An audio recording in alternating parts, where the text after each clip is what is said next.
तैयार रहे थे उनके हाथ वाथ काटने के लिए राम। तो विभीषण ने कहा महाराज इससे काम नहीं चलेगा, ये मरेगा नहीं, इसकी नाभि में जहां अमृत है वहां पर तीर मारना पड़ेगा। इस सारे संकट की जड़ में ये कॉर्पोरेट बैठा हुआ है, इस पर सीधी सीधी चोट नहीं पड़ेगी तो कुछ बनेगा नहीं, कुछ बनेगा नहीं। मैं गणित का विद्यार्थी हूं, इसलिए बहुत नाप तोल करके बात कहने का मुझे अभ्यास है। मैं अतिशयोक्ति नहीं कर रहा हूं। पिछले 20-21 साल से बाहर भी 10-15 साल रहा हूं, देखा है मैंने अंदर से जा जा करके कि ये जो यहाँ पर मुस्करा करके हमारे वेल विशर आते हैं, 1-2 महीने के अंदर 4 राष्ट्राध्यक्ष आकर के $80 बिलियन का धंधा कर ले जाते हैं। एक कोई देश 50,000 अपने लोगों के लिए रोजगार पैदा कर ले जाता है। ये सब वही हो रहा है जैसे पहले जमाने में राजा महाराजा आते थे, उनके स्वागत में सब कुछ होता था, आजकल भी वही चल रहा है। इसलिए इससे जो थोड़ा सा मुझे कहा गया है कि आप थोड़ा सा अनुभव रखें, हम लोग 21 साल से लड़ रहे हैं। पहला तो यह है कि इस व्यवस्था को चुनौती देना, इसको समझा जाता था। कल से मैं सुन रहा था जिससे मेरे शरीर में बड़ा खून खोल रहा था, ये ग्लोबल स्टैंडर्ड के हम सब बनाना चाहते हैं। ये कमबख्त ग्लोबल स्टैंडर्ड क्या है?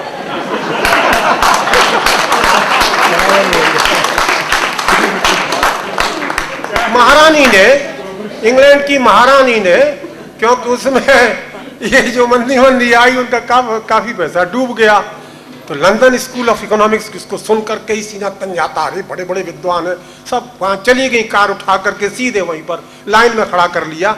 आप इतने बड़े विद्वान हैं, आपको पता नहीं चल पाया कि कैसे ही सब हुआ, कैसे सब नाश हो गया, सब बैठ गया। तो उन्होंने कहा हमको थोड़ा सा समय दीजिए। 8 महीने लगाए और 8 महीने बाद कहा कि हमारा बिल्कुल इंटीग्रेटेड कॉन्शियसनेस नहीं थी, इसलिए सब गड़बड़ हो गया। इंटीग्रेटेड कॉन्शियसनेस नहीं थी।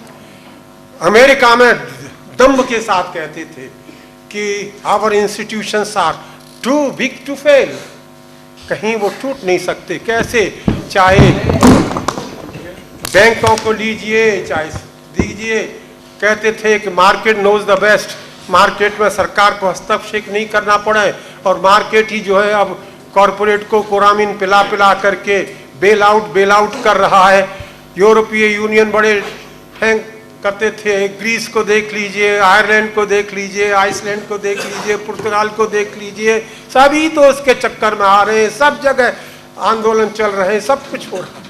तो ये जो ग्लोबलाइजेशन है जिससे हम चमत्कृत हो गए हैं कि there is no way out, TINA बोलते हैं, there is no alternative, there is alternative. जो चीज गलत है, बुनियादी गलत है, जो इनके यहां भी नहीं चल रही है, सब इस समय हिम्मत हार गए हैं, बाहर घूम रहे हैं कि किसी तरीके से बटोर बटार के लाएं। तो जब वहां नहीं चल रहा है तो यहां भी नहीं चल रहा है। कैसे नहीं चल रहा है? कहते तो हैं कि इनक्रेडिबल इंडिया, शाइनिंग इंडिया, बहुत अच्छा हो रहा है, ये सब बन रहेंगे। लेकिन देखिए, मैं नहीं कह रहा हूं, ये सरकारी आंकड़े कहते हैं कि इस देश के 77% लोग जो हैं 20 रुपया या 20 रुपए से कम पर रोज गुजर कर रहे हैं। 83-84 करोड़ लोग जो हैं, और इसमें से 52 करोड़ 52 करोड़ 12 रुपया या 12 रुपए, ये बोतल भी तो 12 रुपए की नहीं आती है आजकल, जिसको हम पीते हैं।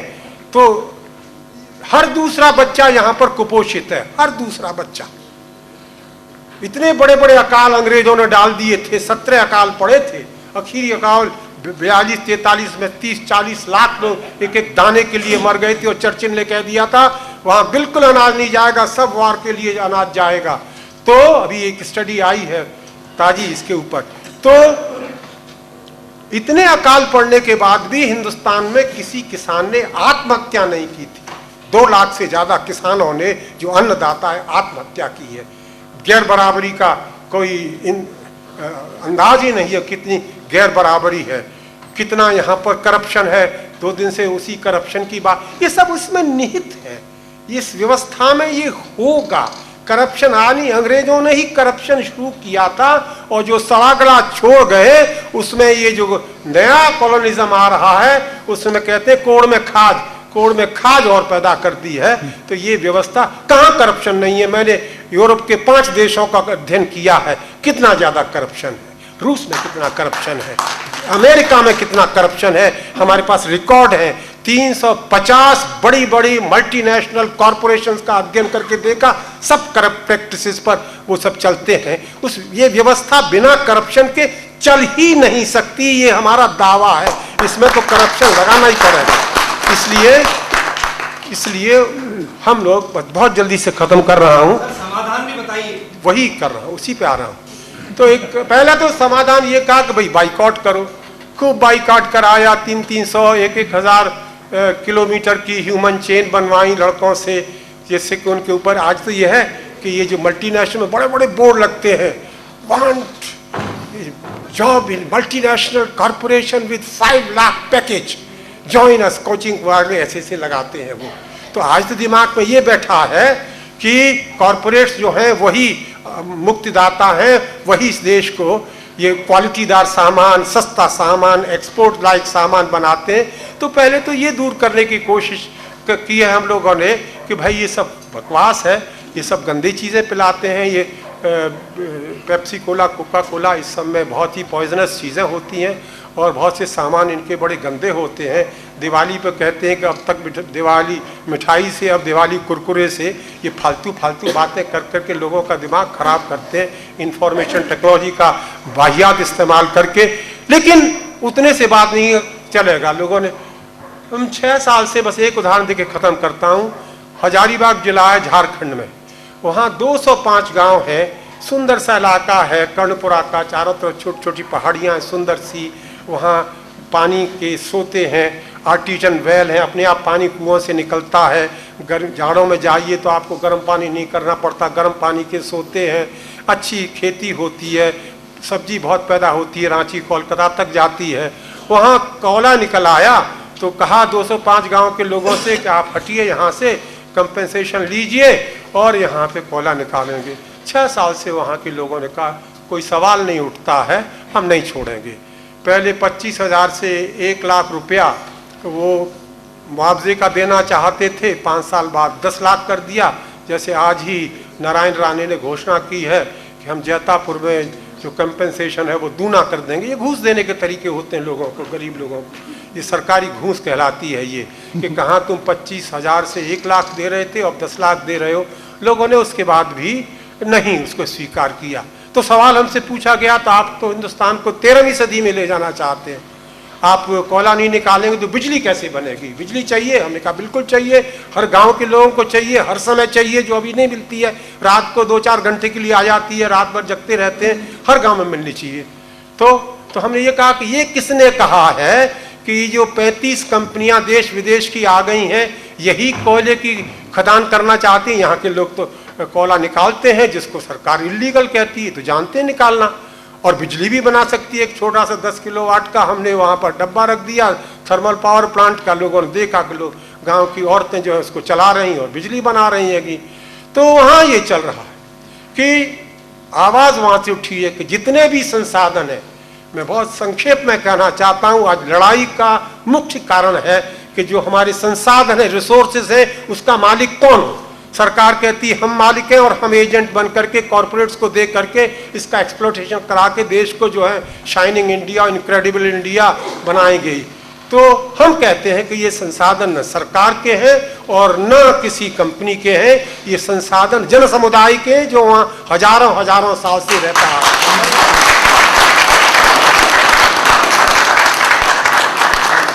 तो अभी कैसे, अभी दाल कैसे गले? गांव के लोगों को ले जाते, कहे तुम कौन हो जी, कहाँ से चले आए, फटे हाल। हमको भी कभी कोई ऑफिस में नहीं घुसने देते हैं हमारी पोशाक देख करके। तो हमने एक चतुराई की, जो हमारा कंपनी एक्ट है 1956 का, उसमें 2002 में एक अमेंडमेंट हुआ है, प्रोड्यूसर्स कंपनी एक्ट। उसमें गांव के लोग जैसे कोऑपरेटिव बनाते हैं, ऐसे कोऑपरेटिव बना करके और उसको जो है कंपनी का जामा पहना देते हैं। बोर्ड ऑफ डायरेक्टर्स होते हैं, सब होते हैं, इक्वल शेयर होते हैं, ठीक ठाक है। उसमें से कोई बाहर का आदमी मेंबर नहीं बन सकता, कोई ज़्यादा शेयर लेकर के कब्जा नहीं कर सकता, कोई चला जाएगा तो उसका शेयर खत्म हो जाएगा, ठीक ठाक है। तो ऐसी हमने कंपनियां धड़ाधड़ बना करके मेहनत करनी पड़ी। हमारे IIM बेंगलोर और आनंद में जो इरमा में जो इंस्टीट्यूट है उनके विद्वानों से मदद ले करके, हम तो कुछ जानते वानते नहीं थे, तो उनसे कहा कि ये बनाइए। तो हम लोगों ने 5 कंपनियां बना ली हैं।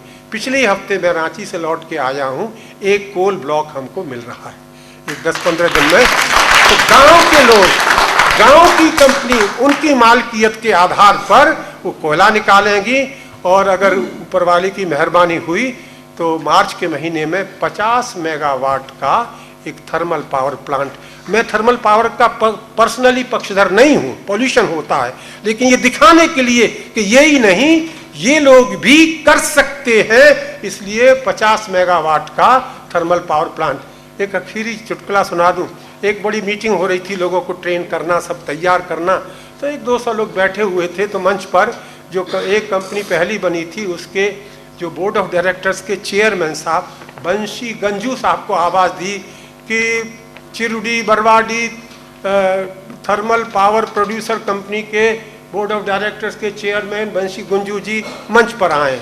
तो घुटने तक कच्छा मारे हुए, एक फटी सी बंडी पहने हुए, और आप जानते हैं कि आजकल सीमेंट जो है प्लास्टिक की बोरी में आता है, तो गांव के गरीब लोग जब खाली हो जाता है तो काट के तनी लगाकर इसको थैला बनाते हैं। तो उसका ब्रीफ केस ले करके बंसी गंजू साहब मंच पर हाजिर थे। वो जमाना अब लाने की जरूरत है, तब ये सब कुछ जो कुछ है ये बदलेगा।